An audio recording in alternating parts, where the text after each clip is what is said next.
right, so when is a shoulder problem not a shoulder problem? So what we're going to do here is differentially diagnose, because you could be treating the shoulder till the cows come home, but if it's related pain in the shoulder because of the neck problem, so it's actually a neck problem, not a shoulder pain, yes, but it's coming from the neck, so the neck needs to be treated as opposed to the shoulder. So how do you know the difference? Okay, let me give you some general guidelines when it comes to this.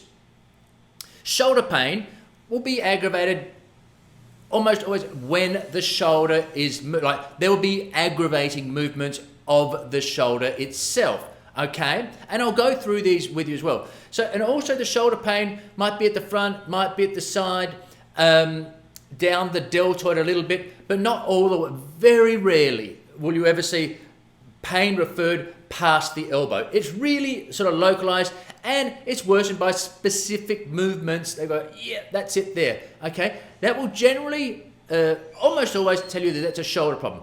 However, there still could be neck-related pain as well. So if the person has pain up through here, base of the neck, up through here, you want to start thinking probably neck. It could be neck and shoulder, but start thinking, okay, neck, pain at the base, okay, and aggravated with specific neck movements as well. It reproduces when you get their neck, and I'll show you these, when you get them to do neck specific ranges of motion, and if that reproduces, you start thinking, okay, this is a neck problem.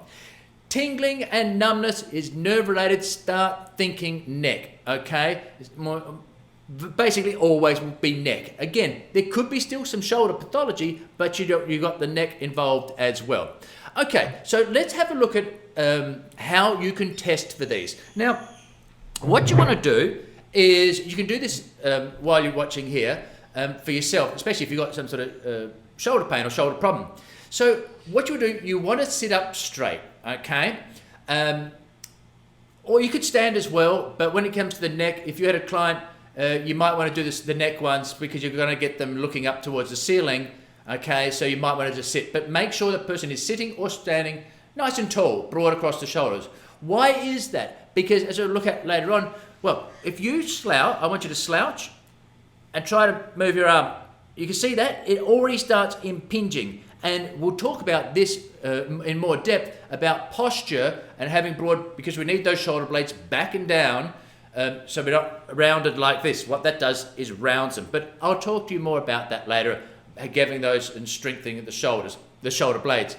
Right, so yeah, you can do this just on the bad side as such. So you can also do the good side first, okay? And what we're looking for is any weakness, any pain, range of movement, decreased range of movement. And that's why you would do the good one first. So let's say go, no worries at all. Okay, try your bad one. Now, if they get to this point, I go, oh yeah, no, I feel that. Where do you feel it? Right here. Is that the pain? Yeah, that's it, yeah. Okay, you don't need to go further than that. But if you want to redo these 5 times, close to your ear, 5 times, okay? Is there any pain in that? All right, so that's forward flexion.